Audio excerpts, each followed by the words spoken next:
Welcome to Beyond the Shahada. This is your realistic guide to Islam without the noise. Today, I've got a special guest with me, a Muslim content creator on TikTok who turns hate comments into dawah, clapbacks into lessons, and stereotypes into moments of clarity. She also works in healthcare, proving you can be smart, religious, and savage all at the same time. Today, we're sitting down to talk about what it's really like being a visibly Muslim woman on the internet, navigating hate with humor, and finding the strength to keep showing up even when trolls want you silent. Coming to you all the way from the UK, Crystal, welcome to the show. Hello, thank you for having me. Assalamu alaikum, everybody. Wa alaikum salam. We're so happy to have you. Thank you for coming on the show. Oh, it's a privilege that you asked me. Thank you so much. Oh, you're welcome. I've been watching your channel grow very rapidly. MashaAllah, may Allah make it beneficial for you. Thank you, Amin, and you as well, and your podcast as well. I had a couple of my videos just went weirdly viral, so that's what's happened recently. But a few people have tagged along for the ride, so they're enjoying my content post the viral videos, which is good. SubhanAllah, that's lovely. Start from the beginning, because I know so many people see your videos and your awesome clapbacks, but they don't always know the woman behind it. So tell us a bit about yourself, like where you're based, what you do, and how TikTok even started for you. I'm sort of mid-30s, British woman, like very standard. Grew up as a Christian, obviously, I think most people do in the UK anyway. Went to a Christian school, went to church. We knew the vicar's name, that sort of thing. And as a teenager, I sort of left religion. I read the Bible. I found it to be quite disturbing, and I left religion entirely. And then I just lived my life. I didn't call myself religious at all, but I always tried to be a good person. And the reason I went into healthcare is because I wanted to help people genuinely. I just wanted to care for people that needed, that care at the most important time of their lives. So just lived quite normally in a normal English family, doing a normal job for the majority of my life. And then I found Islam last year. And I never actually planned to do TikTok. I'm quite, I'm not a social media person. I'm very sort of low maintenance. I've got a normal life. But what I realized was that there had been a recent political shift, I guess, in the UK where Islam was being demonized in the media quite a lot, particularly, ironically, around the treatment of women, which if you actually investigate Western culture, you'll find that the Western treatment of women is actually deplorable. So I thought, let me just do a couple of responses to things and just explain, actually, this isn't true. What they're saying is not true. This is the truth. These are the rights of Muslim women who have had these rights for 1,400 years before your grandmother had them. So I just felt like, let me just correct these wrong narratives that are spiraling out of control at the moment. And it just went from there, really. MashaAllah. We actually have a very similar story. I left Christianity after studying the Bible. And I would say I believe in God, but I don't believe in religion. The kicker for me was the Adam and Eve story, which I understand this is very early on in the Bible, but I mean, I had read further on, but I guess I just kept reflecting on the story of Adam and Eve, and I can still remember it verbatim. I still have a Bible in my house, actually. And I got it out to read this passage about a year ago before I became a Muslim. It was when Adam, is standing before God, and God says to Adam, "What have you done?" And Adam says, "It was the woman." And I just thought, if there was a God, he wouldn't be like this. Why would he be like this? And it just turned me off of the whole thing. I just thought, if this isn't true, then none of it's true. So this is kind of what took me away from religion. But I always I would talk to my Muslim colleagues and I would say, I wish I was religious because, it seems nice. And they would say, you haven't learnt the right stuff. And I would go, yeah, I've been to church. And they would be like, you don't need to go to church. And they were right. Definitely. I grew up in church for a long time, and I grew up deep in the church politics. When I started learning the Bible, I noticed a lot of church was contradicting the Bible. Yes. Or completely lying about it. Yes. Yeah. So that made me research. And then I started researching the history of the Bible. This is not like a Christianity bashing session, by the way, but No. I did hear something that I really thought, oh my God, that's true. Someone said once that the Bible is just like a book of hadiths. that are Yeah. not verified at all. And Exactly. this actually, if you actually think about it, that's 100% correct. The amount of Muslims that I've met that know the Bible more than most of the Christians that I know Yeah. is astounding. Yes. I didn't have a particularly Christian family. My mum was a Christian. She wasn't a heavily practicing Christian. She didn't go to church, but she sent us to church. And what I have managed to kind of notice the difference between the two religions is that as a kid, I wasn't given the Bible to read. I was taught about the Bible. Yes. So they taught me stories from the Bible, but I didn't have the Bible. Like they didn't give me that. Like, here you go, have a read. No. Today we're going to teach you about Noah. Yes. So you didn't get the source like text, you know. And this is the difference in Islam, because in Islam the source text is everything, and you give it to children. Children memorize it. This is the difference, and I think it's because inherently they know that this book is not watertight. Look at the biblical scholars and historians. They cannot provide any evidence. And this is why there is so many revisions in the Bible. And that's not even about opinion. That's just historical fact. It's historical fact.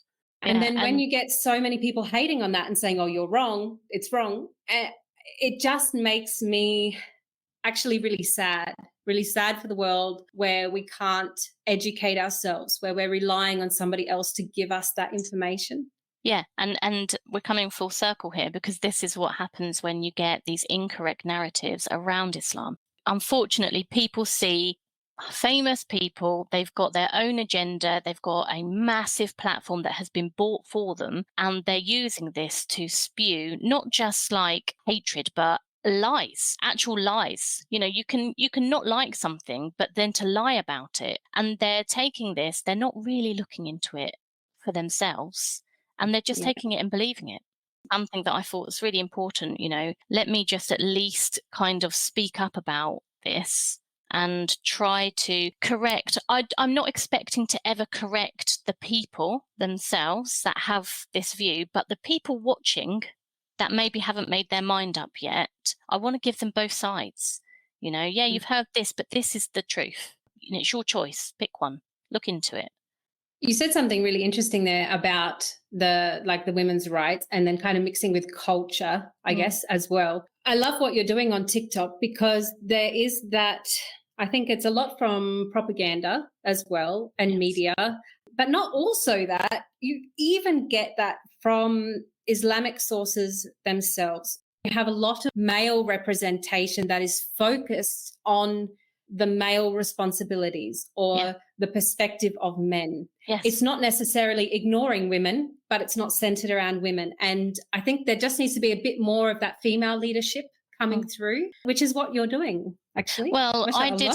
Thank you so much. I'm trying. I did a video a while ago now. It was a couple of months ago now. And it was around a response to a comment where someone was criticizing Islam by saying, well, they can marry non-Muslim women, but you can't marry a non-Muslim man. So I did a video. I didn't exhaustively go through all of the reasons, but it's TikTok, isn't it? It's a short form video. But I did a few reasons, and the reasons I gave were because of the men's religious obligations in marriage can only be upheld by a Muslim man. These include financially providing for his wife. These include the meher. These include allowing his wife not allowing, but she should be free to perform her religious obligations. And quite a few people, quite a few women, non-Muslim women, have made very similar comments saying, like similar comments to each other, but basically saying, oh, where do I sign? Like, no one told me about this. And my response to that is, they don't want you to know about this. This is why you don't know about this, because they don't want you to have these rights. Exactly. And a few people, well, no, actually, the real reason is because they want your kids to be Muslim. That's why you have to marry a Muslim man. But this isn't actually true, because these rights are given to women regardless of their childbearing capacity. If you're a Muslim woman and you're 70 years old, you get these rights. It's got nothing to do with you being able to procreate. Exactly. It's about the rights of the woman, upholding them and giving them that, I think it's like space or freedom to learn and grow and be themselves and not restrict them. And if you had a say, a Christian husband with a Muslim wife, you are losing that dynamic entirely. Yeah, you are. I mean, like, for example, let's think about Ramadan, an entire month where your sexual intimacy is limited. A Muslim man is also going to be limiting his intimacy capacity in that month because it's his obligation to do so. Is a Christian man going to be as understanding? No, possibly not.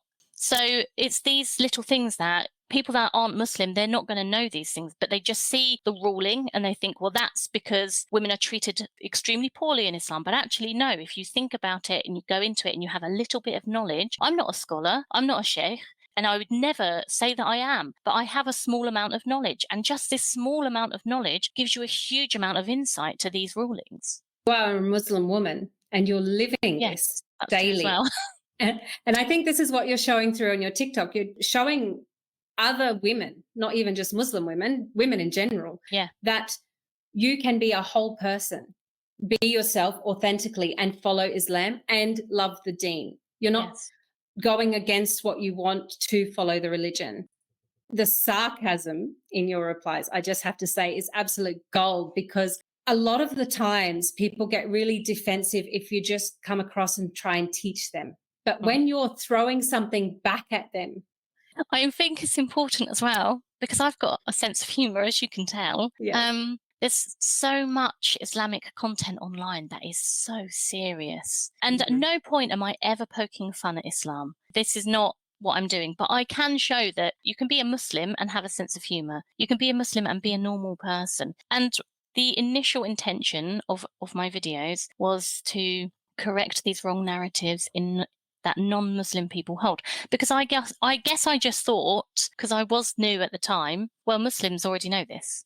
So I'm not teaching Muslims, I'm teaching the non-Muslims. What I've realised, actually, as I've gone along, is there are quite a lot of Muslims who reach out to me and say, I didn't actually know this, or I never thought about it that way. I did a video explaining the Arabic root word for himar, in the context of someone saying the word hijab doesn't appear in the Quran, so you don't have to wear one.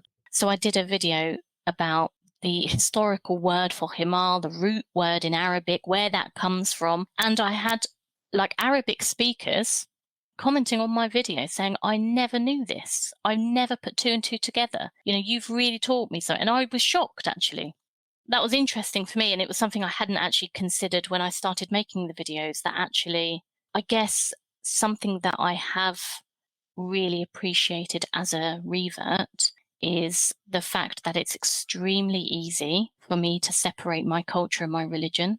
And I have begun to appreciate that not every Muslim has this ability, or, you know, I wasn't brought up in a Muslim family and I don't have the privileges that come with that, but I do have this privilege, and this is a privilege of being able to separate my culture and my religion very easily. I never realized at the time that other Muslims would be reaching out to me as well, but I'm just going to continue where I'm going. I'm not trying to teach other Muslims, because I don't feel like I have the ability to do that, but maybe some of them, if they don't know something that I know, but that's not my aim. Does that make sense? No, you are making perfect sense.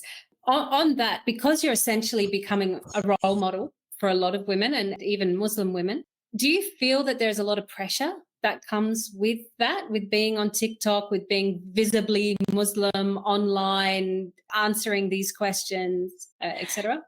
Yeah, I do think there is, because I obviously used TikTok quite a bit before I started making my own content on the platform. I am aware of how toxic Muslim TikTok can be. And so that's definitely played on my mind when I have been creating my own content. Because what I don't want the non-Muslims to see us fighting, okay? Because it's not a good look, guys. All right? Yes. Let's be friends. Let's pretend to be friends, even if we're not friends, so that, that doesn't give them more ammunition, okay? So I'm trying to be extremely careful. I never use music in my videos. I wear hijab. The hijab you see me in my videos is the hijab I wear all the time, because if you see me making a video in my break at work, this is the hijab I'm wearing all the time. So I don't have to worry about, my hijab. And I guess I'm very, very careful in what I'm saying. I make sure it's correct. I double and triple check, even if it's things that I already think I know. I just go away and I check my sources for that, to be honest with you.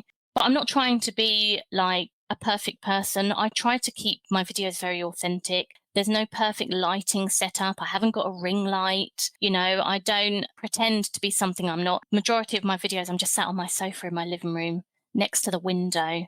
And I think that's really important as well, because I am giving you an authentic view on what it is like to be a Muslim woman. So that has to be done authentically.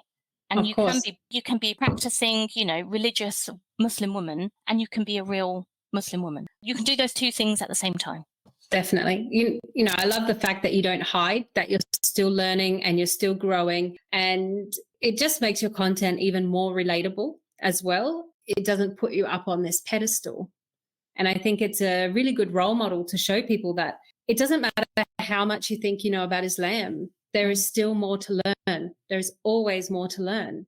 Every day is a school day, I like to say. That's in my job as well. I think that's something, I think maybe that's come very naturally to me as a thing, because in medicine changes all the time. Medicines change, treatments change, things are invented, research changes opinions, and that changes practices. And so you have to be open to changing your mindset on things.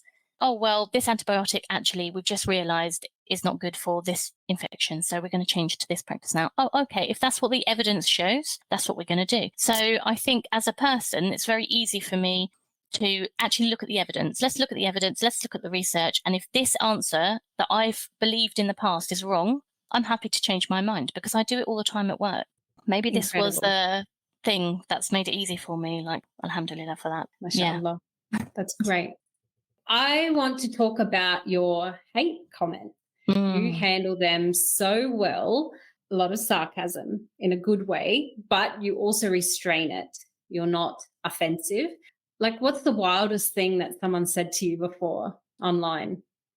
The wildest thing, I've recently had a couple of death threats, actually. One, like, publicly on one of my videos. The other one was privately in my inbox. That's obviously crossed quite a serious line, and I reported it to the police. But regularly, people threaten to harm me professionally online. I don't give out too many details about the specifics of my job. And the reason is because quite a lot of time, quite every day almost, I will have people commenting on my videos, specifically the ones if I'm in uniform and I'm filming after I've finished a shift, or if I'm on my break filming. They'll threaten to report me to the NHS or try to report me to my regulatory body for my profession.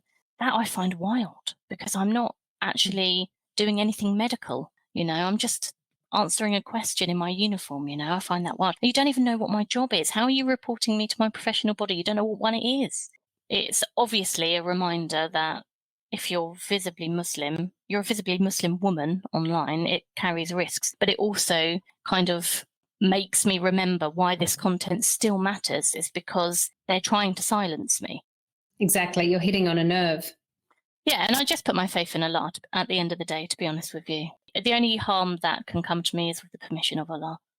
And I appreciate you being honest about it. Honestly, I think it's something that goes unsaid by a lot of people.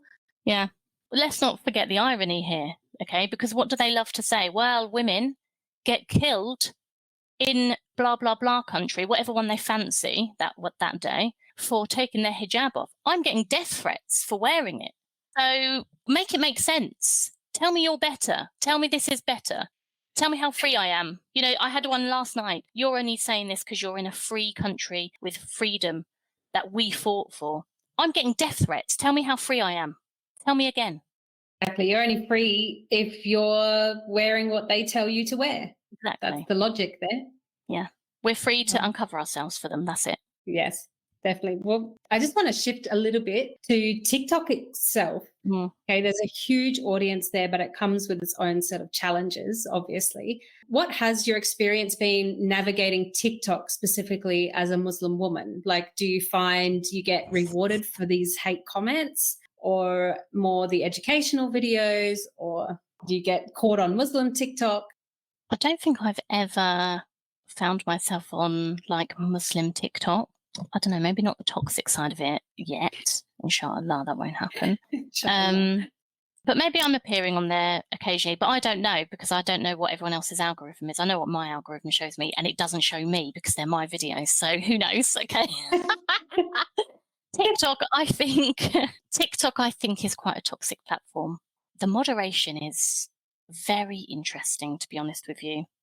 Extremely inconsistent, I found it. Mostly for creators. I think creators are heavily scrutinized, but the commenters just have free reign. For instance, for example, the death threat I got in my inbox, the guy literally said, I know where you live and I'm coming to get you, death to all Muslims. My goodness. And I reported that to TikTok, like on the automatic, report this message thing. No violation. Mm-hmm. No violation. What? Yeah. This is a crime. This was actually a crime. I reported it to the police. They've taken it forward as a crime. I said in response to someone's comment, Google is free, go and treat yourself. I got a strike for that. But this man can tell me that he's going to come to my house and kill me and there's no violation. I find it mad, to be honest with you. That is insane. It is insane. I mean, I can't explain it, to be honest with you. But all in all, TikTok is a powerful space to share content and share information. And, at this point, I am finding that it's bringing more positivity than negativity to me. But I think I'm quite happy to say that the moment that shifts, then I'm happy to step away from it. That's good. So you're not reliant on TikTok? No, not at all. I still work full time in my job. I live a normal life. The videos I make, they probably take me a maximum of 15 minutes a day if I'm making a few of them. And then I pop them in my drafts and I upload them occasionally, like once or twice a day. I'll pop a new video up. It isn't something that's taking over my entire life. So yeah, I know it can be quite addictive for people. It's an entertainment for me. It's something I'm enjoying, but it's not something that has a hold over me specifically, which is good. So I'm grateful for that. Well, on the flip side of the hate and obviously the death threats is never okay. But have you had people reach out to you and you just think like, wow, like this is why I'm making the content? Honestly, and I'm so grateful for this. I get messages every single day. This is, I think, what keeps me going in such a positive way, because I get messages every single day from women who are Muslim and non-Muslim, who thank me for my content, who thank me for teaching them. Like, I never knew this actually, and because of you, I've bought a Quran and I'm reading it. That was beautiful for me. Like, I think I had at least 3 of those messages last week from women saying, I bought the Quran that you recommended in your video and I'm reading it. And that for me was like a beautiful moment for me. I get messages from other Muslims, other revert women as well, saying, thank you for speaking up for us as reverts. I had a lovely message a few days ago from a lady saying, I don't wear the hijab yet, but watching you wear it so perfectly, not that I'm perfect, but that's what she said, in your videos gives me hope that I'm going to wear it soon. I do get messages from men, but I don't reply to them, saying, thank you so much for all you're doing. Thank you for teaching me. I didn't realize this. But it's the messages from the other women that I prefer the most, because I'm a girl's girl, I'm doing this for women, really. I'm not on TikTok to pander to men, whatever religion they are. And actually, there's been a couple of Muslim men who've made comments on my videos, and I've done a clap back to them as well. Like, there was one that said, women can't divorce. Yes, they can, brother. Okay, let me teach you. The video that I did about the right to divorce, a non-Muslim man commented and said, yeah, but a Muslim man can just come to you and say, you're divorced. And I said, what do you think is going to happen if I went to my husband and said, you're divorced? Do you think that we're going to live happily ever after? No. Like, that kills the relationship, doesn't it? It's basically equal. I love this. I love it. Maybe we have the same guy commenting exactly the same thing. Actually, it's funny you should say that, but I have not recently, but I've realised in the last few months that there are a pocket of the same commenters that they just target the reverts over and over again on their videos. It's the same people, the same user accounts making the same derogatory comments on all of the revert content. So they have their own little club. I just block them now. I just block them. Or do you know what I do, which I get a lot of pleasure out of? I just delete their comments from my videos. I don't give them the pleasure of having a comment on my videos, but I don't block them because I just still want them to see me popping up, but they don't get to comment on my stuff. I just leave it all in filtered because most of these end up in filtered comments. My filtered comment section is an absolute horrific nightmare of a section, but I just sometimes just spend a little while reporting all the comments to TikTok, which they usually do say violations found on those. I like that. I do that too. And then funny thing is I go to block a lot of them and they're following me.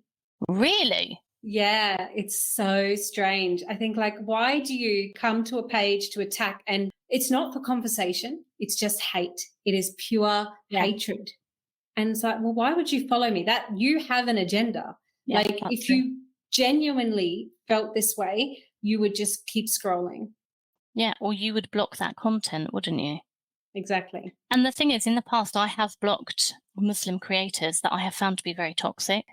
I don't know what your algorithm does to you, but I get quite a few, well, I used to, not anymore. There's a lot of very, very negative live streams, you know, when people do TikTok lives, extremely inflammatory thing so that people log into the lives and comment and things. I just block them now. Would you ever consider doing TikTok lives? I did one TikTok live the other day. So there's another revert on TikTok that I have kind of connected with called Chris. He has been a revert for 10 years. He's studying Islamic history. He can read Arabic now. Like, mashallah for him. It's very, very good. He's done a lot of studying. He used to be actually, have you heard of the EDL? It was an extremely racist group in the UK. They used to protest mosques and things. He used to be a member of the EDL. Like, his journey is fascinating, actually. Anyway, I ended up as a guest on one of his lives. This is another example of the inconsistent moderation of TikTok, because we had a very nice, it was really like calm, peaceful live. And then it all got ruined at the end by one guy coming along and, I don't know, saying some things. But the whole live then got taken down, which I found weird because there are so many very inflammatory, aggressive lives that don't get taken down. And yet this one did. I found it weird. So anyway, he contacted me after that and said, my whole channel has been blocked for a week.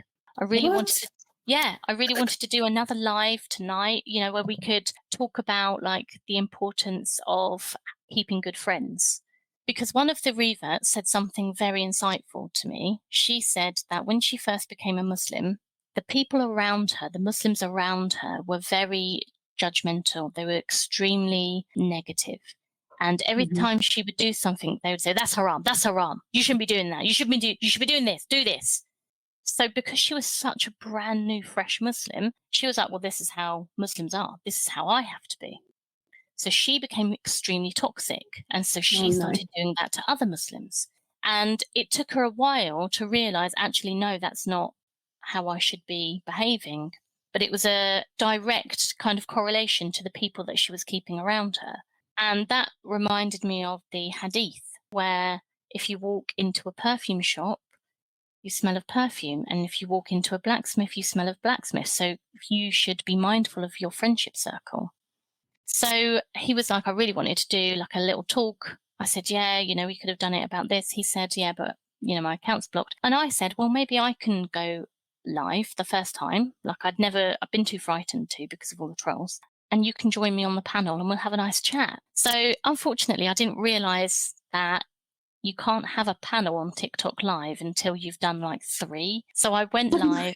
Yeah, I know. So I went live thinking, great, I'm going to bring him up and we'll just have a nice chat. And actually, no, I just had to just sit there myself, talking by myself like an idiot. But people were nice. People were really nice. They were asking me questions. I was answering them. And I've got to do 2 more of those and then I can do a proper live. So I'm going to have to do 2 more at some point. Speaking of time, you have a day job.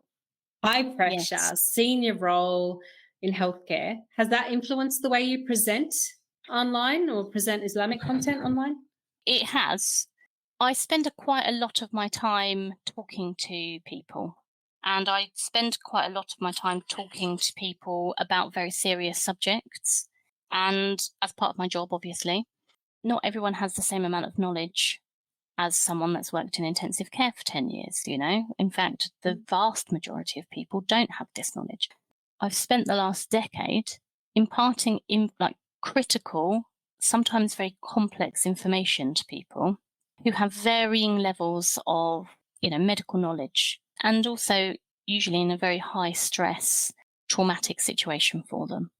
I really think that this has allowed me to kind of, on my channel, when I am explaining, some simple Islamic rulings, this has allowed me to do it in a very simple but kind of easy to grasp way.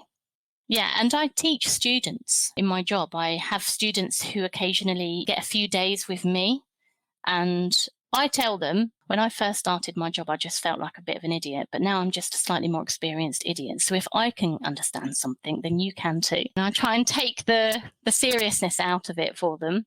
So yeah, I think that has allowed me to kind of, in my videos, make this information seem accessible to people. Like, I don't want to downplay the complexity of Islamic jurisprudence. I don't want to downplay the complexity of Hadith science and Islamic scholarship. But at the same time, there is a way to make it accessible for people who have little to no Islamic knowledge. And I try my best to do that. I make it intentionally non-complex. So if, for example, someone asked me, what is wudu? I did a simple video. This is what wudu is. You wash your hands, you wash your face, da, da, da, da, da.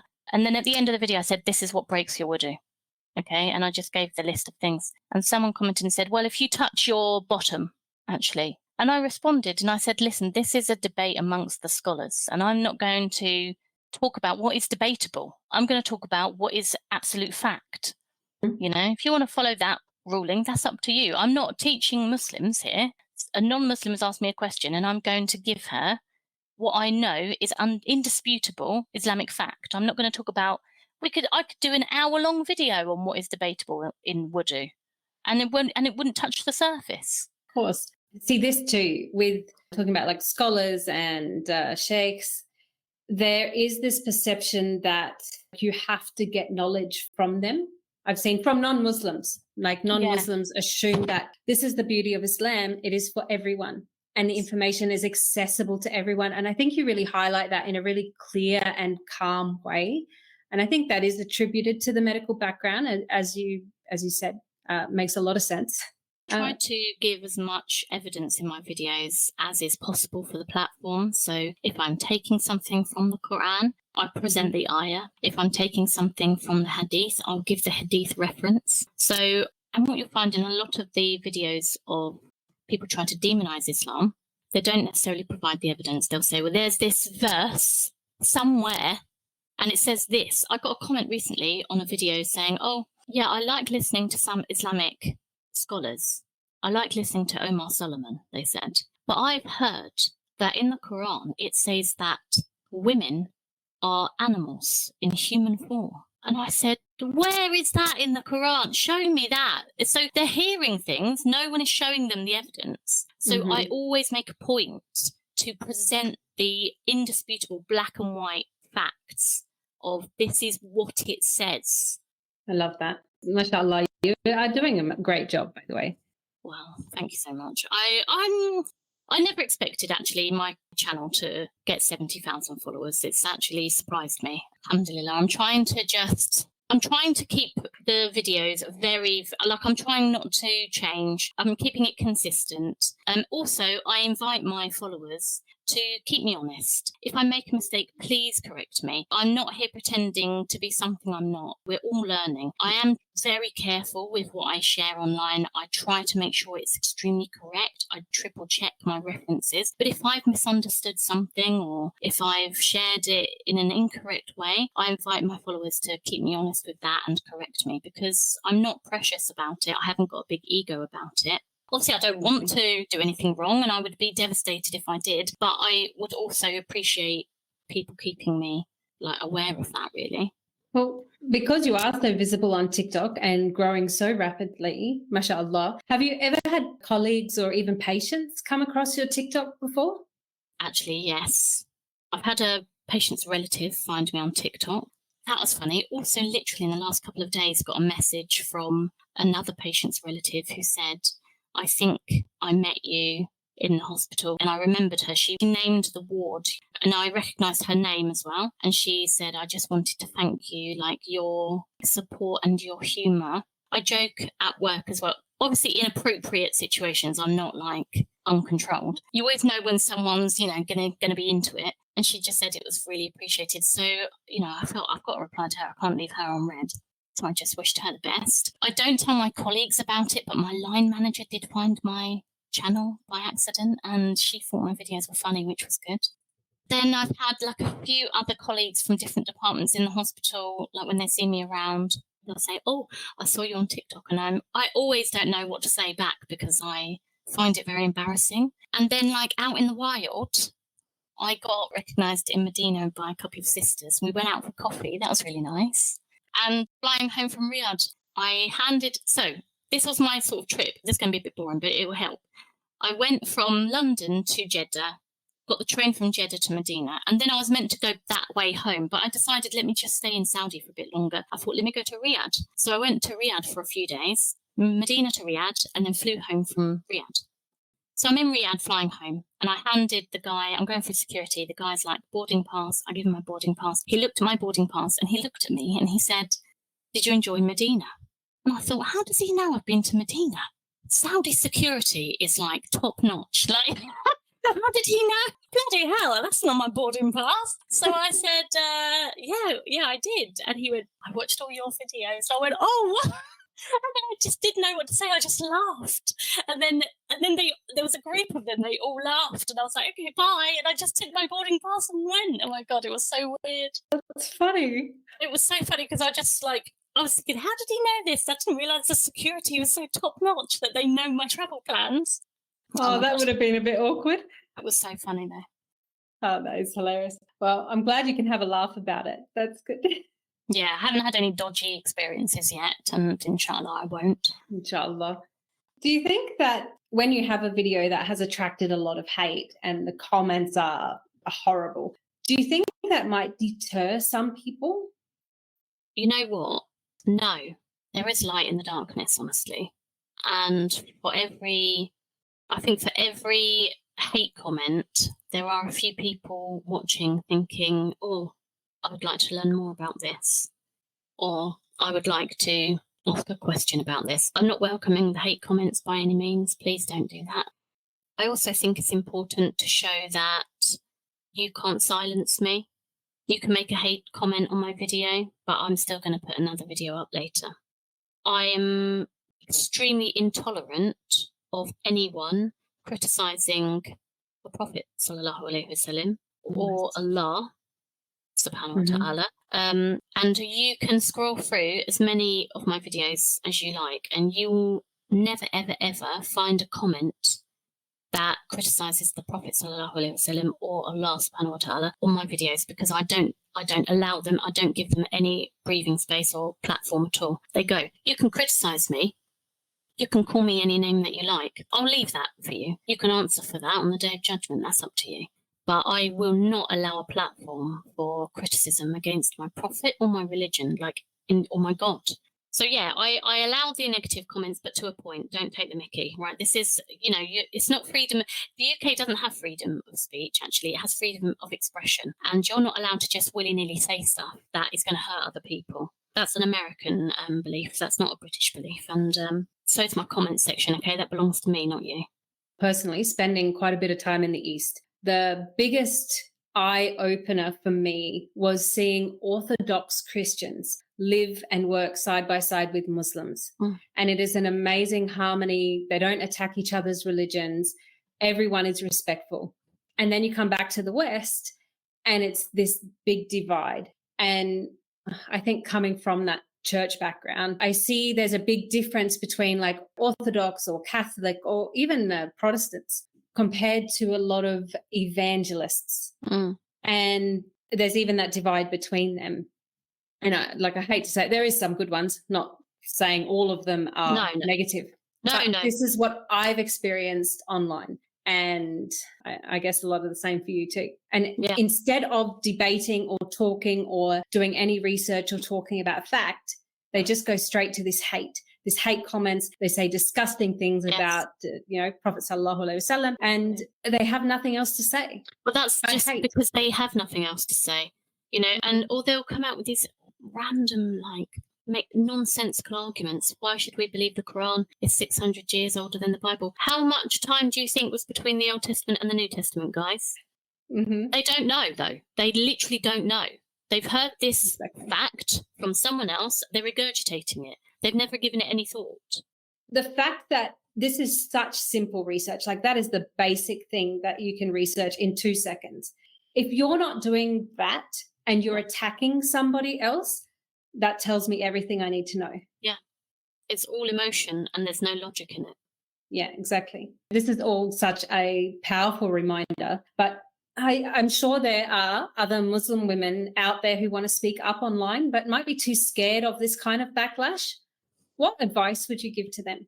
My advice is, I'm not going to shy away from the fact that there are negative aspects of putting yourself out there. But these are the minority, I would say, because the vast majority of my followers, the vast majority of the people who comment on my content, the vast majority, almost 99.9% of the messages, the direct messages that I get, are overwhelmingly positive. And what I will say is, have a strong intention. There is some negativity, but the vast majority of it has been positive. I would say go into it with sincerity and have clear intentions. And if your aim is to speak the truth, educate, and just be authentic and representative of Islam, then trust that Allah will give you success and just make the best efforts that you can. But you have to be emotionally prepared. The internet isn't a friendly place all the time. It's not always kind. Not everyone is going to respond to you positively or respectfully even. But don't let fear of that backlash silence you. That's really important. You don't need to be perfect to speak up. You just need to be real, and you just have to be rooted in your values. And if your values are coming from Islam, then you can't go wrong. Realness over perfection. Absolutely. And also, don't listen to people who say that I personally, maybe I'm wrong on this, and may Allah guide me to correctness, but I personally don't believe that being modesty means that you have to be invisible. And I think there is a real need for female Muslim educators. Not that I'm one, but I do know that that's really lacking in the Islamic community, because when you want to go and ask a question to someone who is learned, they're mainly just men. We need some women around, it's a sausage party out here. Exactly. Different perspective. Yeah, absolutely. Do you want to go and ask a sheikh about your periods? No, not really. No, I don't. Do you want to talk to a sheikh about breastfeeding or your pregnancy or anything really, or how your husband's annoying you? No, you want another woman to kind of engage with. So being modest, you can be modest and you don't have to be silent to be modest. You can be modest and visible. You can be modest and teach other people. You can be modest and make people laugh. So I have one last question for you. Has creating content deepened your relationship with Islam, or do you find that it challenges it? I would say it's strengthened my faith in a way that I didn't expect.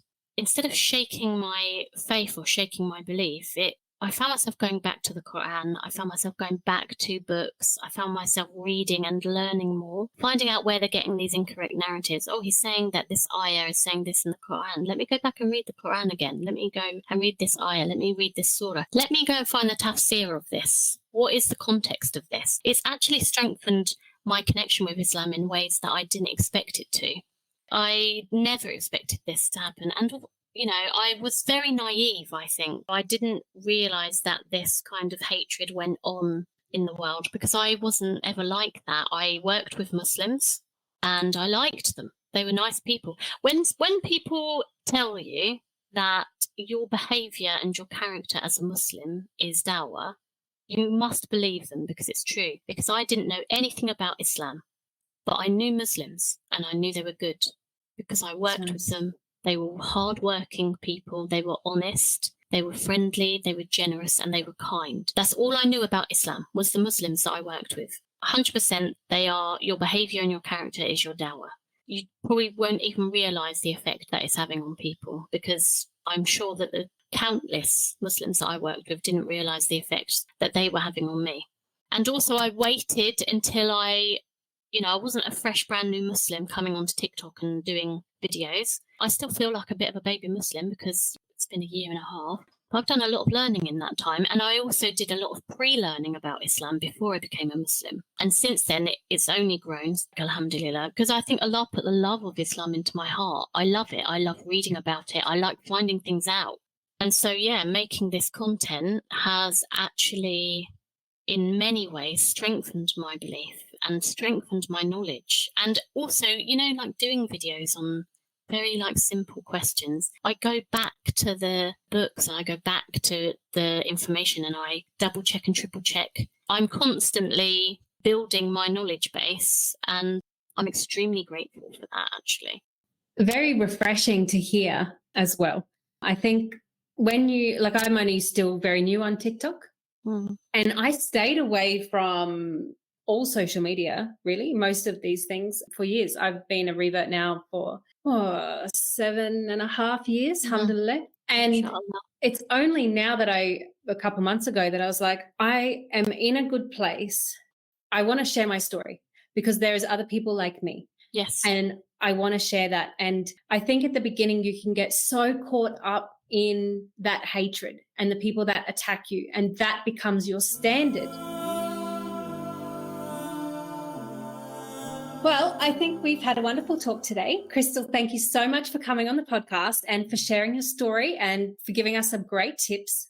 For everyone listening, remember you don't need to be perfect to speak the truth. You just need to be sincere, intentional, and a little bit unbothered. Now, Crystal, where can they find you online?